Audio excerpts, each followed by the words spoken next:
বারে বারে আপনাদের নেতৃবৃন্দের কাছে অনুরোধ জানিয়েছিলাম। নতুন জোট গঠনের এই সংবাদ সম্মেলনে প্রথম থেকেই বিশৃঙ্খলা। নামে সংবাদ সম্মেলন হলেও নেই সাংবাদিকদের বসার জায়গা। সব আসন নেতাকর্মীদের দখলে। নেতাকর্মীবৃন্দ আছে, বাইরে জায়গা আছে, সেখানে যদি বসতেন তাহলে আমরা আজকে এই অনুষ্ঠানটা সুষ্ঠু সুন্দরভাবে সম্পন্ন করতে পারতাম। সিনিয়র নেতাদের বারবার অনুরোধ সত্ত্বেও জায়গা ছাড়েননি তারা। শেষ পর্যন্ত মঞ্চের নিচে গিয়ে বসতে হয়েছে সংবাদকর্মীদের। রবিবার জাতীয় প্রেস ক্লাবে এমন বিশৃঙ্খলার মধ্যেই নতুন জোট গঠনের ঘোষণা দিলেন জাতীয় পার্টির চেয়ারম্যান হুসেইন মোহাম্মদ এরশাদ।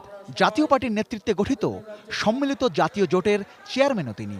রাজনৈতিক নীতি আদর্শের দিক থেকে আমরা সবাই স্বাধীনতার চেতনা, ইসলামী মূল্যবোধ তথা সকল ধর্মের প্রতি সমান দৃষ্টিভঙ্গি দিয়ে বাংলাদেশ জাতীয়বাদী আদর্শ অনুসারী ধারক ও বাহক আমাদের অঙ্গীকার আছে।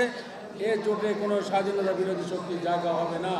4 শরিকের এই জোটে নিবন্ধিত 2 দল হল জাতীয় পার্টি এবং বাংলাদেশ ইসলামী ফ্রন্ট। আর অনিবন্ধিত বেশ কিছু দল 2টি জোট গঠন করে নতুন এই জোটে যোগ দিয়েছে। এর মধ্যে ইসলামী মহাজোটে আছে 34টি ইসলামী দল আর বিএনএতে আছে 22টি। যে সকল দল নির্বাচন কমিশনে নিবন্ধিত আছে সেই দল সরাসরি জোটের শরিক হিসেবে থাকবে। যে সকল দল নিবন্ধন জোটে আবেদন করেছে, নিবন্ধিত হওয়ার অপেক্ষা আছে, তাদের সমন্বয়ে মোর্চা বা জোট গঠন করে সেই জোটকে আমরা শরিক হিসেবে বৃহত্তর জোটে অন্তর্ভুক্ত করেছি। জাতীয় পার্টির মহাসচিব এবিএম রুহুল আমিন হাওলাদার জোটের প্রধান মুখপাত্র হিসেবে দায়িত্ব পালন করবেন। লিখিত বক্তব্য শেষে হট্টগোলের কারণে সাংবাদিকদের কোনো প্রশ্নের জবাবই ঠিকমতো দিতে পারেননি 58 দলের নতুন এই জোটের চেয়ারম্যান। শুধু জানালেন আওয়ামী লীগ নেতৃত্বাধীন মহাজোটে এখন আর নেই জাতীয় পার্টি। পার্লামেন্টে আমরা বিরোধী দলের ভূমিকা পালন করছি।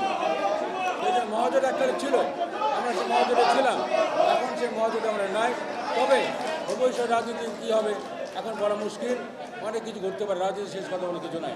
তবে সংবাদ সম্মেলনে জাতীয় পার্টির সিনিয়র কো চেয়ারম্যান ও সংসদে বিরোধী দলীয় নেতা রওশন এরশাদ বা তার অনুসারী কোনো নেতাকেই দেখা যায়নি। রেজওয়ান ফয়েজ, এটি নিউজ, ঢাকা।